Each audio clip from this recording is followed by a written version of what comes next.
నమస్తే, welcome to మా Telangana TV. ఇక డీటెయిల్ చూస్తే యాదాద్రి భువనగిరి జిల్లా కేంద్రం భువనగిరిలో ఉన్న వైఎల్ఎన్ఎస్ కోఆపరేటివ్ అర్బన్ బ్యాంక్ ను గాయత్రి బ్యాంక్ యందు విలీనం చేసుకోబోతున్నామని Vanamala Srinivas chief executive officer Gayatri cooperative urban bank limited వారు మీడియా సమావేశంలో తెలిపారు. తెలంగాణలోని యాదాద్రి భువనగిరి జిల్లా కేంద్రం భువనగిరిలో యాదగిరి లక్ష్మీ నరసింహస్వామి కోఆపరేటివ్ అర్బన్ బ్యాంకుని తెలంగాణలోని జగిత్యాల ఎందుగల గాయత్రి కోఆపరేటివ్ అర్బన్ బ్యాంక్ ఎందు విలీనం చేయడానికి సమ్మేళన పథకాన్ని భారతీయ రిజర్వ్ బ్యాంకు వారు ఆమోదించడం జరిగింది. ఈ సమ్మేళనం తేదీ 10/6/2024 నుండి అమల్లోకి వస్తుందని వనమాల శ్రీనివాస్ తెలిపారు. వారు మాట్లాడుతూ 6 శాఖలతో 170.74 కోట్ల వ్యాపారం కలిగి ఉన్న ఇటు వైఎల్ఎన్ఎస్ బ్యాంక్ సోమవారం నుండి గాయత్రి బ్యాంక్ ఎందు విలీనం చేస్తున్నామన్నారు. ఇకపై వైఎల్ఎన్ఎస్ బ్యాంక్ యొక్క 6 బ్రాంచీలు గాయత్రి బ్యాంక్ యొక్క బ్రాంచీలుగా పనిచేస్తాయని మీ అందరికీ తెలిసిన విధంగా తేదీ 11/9/2000 ప్రారంభించబడిన గాయత్రి బ్యాంక్ తెలంగాణలో మల్టీ స్టేట్ బ్యాంక్ గా గత 24 సంవత్సరములుగా తెలంగాణ మరియు ఆంధ్రప్రదేశ్ రాష్ట్రములలో బ్యాంకింగ్ సేవలు అందిస్తూ ప్రస్తుతం 39 బ్రాంచీలతో పనిచేస్తున్న గాయత్రి బ్యాంక్ ఇటు విలీనంతో 45 బ్రాంచీలకు చేరుకున్నాం మరియు ఈ సంవత్సరానికి 60 బ్రాంచీలు చేరుకోవాలని లక్ష్యంగా పెట్టుకున్నామని తెలియజేశారు. నమస్కారం, నా పేరు వనమాల శ్రీనివాస్.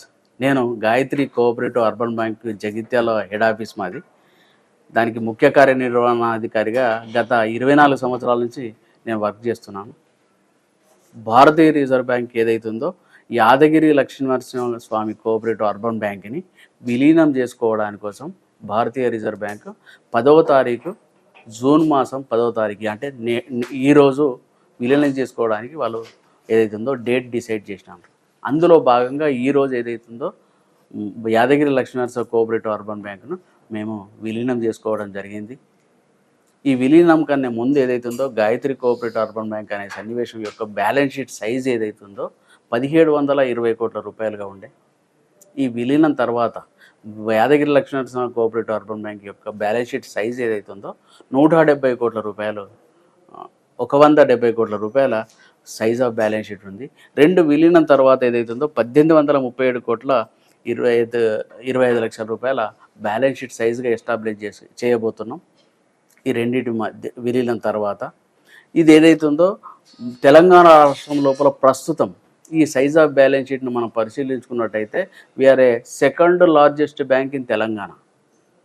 అదే by end of this month we're aiming and planning by end of this month ఏదైతుందో తెలంగాణ రాష్ట్రం లోపల బిగ్గెస్ట్ బ్యాంకుగా అవతరించబోతున్నాం అనేది మనం తెలియజేసుకోవడానికి ఆనందిస్తున్నాం. ఈరోజు విలీనం తర్వాత ప్రజల లోపల ఏదైతుందో వినియోగదారు లోపల ఏదైతుందో కొంచెం కన్ఫ్యూజన్ క్రియేషన్ అయ్యే అవకాశాలు ఉంటాయి.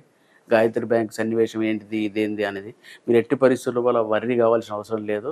గాయత్రి కోఆపరేటివ్ అర్బన్ బ్యాంక్ అనేది తెలంగాణ రాష్ట్రం లోపల 2వ అతిపెద్ద బ్యాంకు. ఇటు బ్యాంకుకి ఏదైతుందో ఇప్పటి వరకు 39 బ్రాంచెస్ నెట్వర్క్స్తో వర్క్ చేస్తుంది.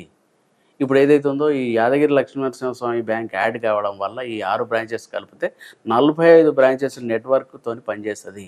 ఇందులోపల ఎట్ ప్రజెంట్ 432 మంది ఎంప్లాయీస్ వర్క్ చేస్తుండ్రు. వైఎల్ఎన్ఎస్ లోపల ఉన్న 56 మందిని కలుపుకొని మనం 400 పైచిలకు ఎంప్లాయీస్తో పాటుగా రాబోయే రోజుల లోపల మేము ఏదైతుందో by end of this financial year మొత్తం ఈ 45 బ్యాంకులకు ఇంకొక 15 బ్యాంకులను యాడ్ చేసుకొని 60 బ్యాంకులు